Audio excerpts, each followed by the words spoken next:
So hello guys, welcome back to the new video of Tech Yorker. In this video, I will guide you with how you can fix FaceTime not activating. So first of all, go back to the home screen. Now here, tap on the settings icon. In the settings menu, scroll down to the bottom. Now here tap on apps.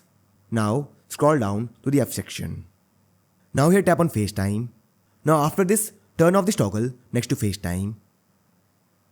Now wait for a few seconds and then re-enable it. Now once you do this will fix the issue.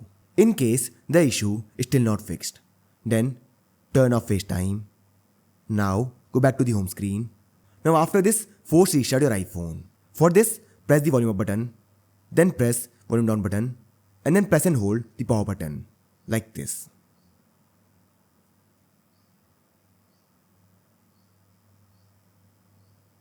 Keep holding the power button until you see the Apple logo.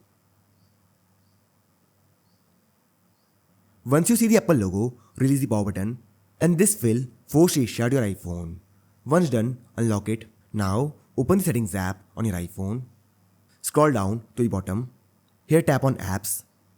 Now tap on FaceTime and now enable the FaceTime. Now once you do this will fix FaceTime not activating issue. So I hope you find this video useful. And if you do, then don't forget to like this video and subscribe our channel.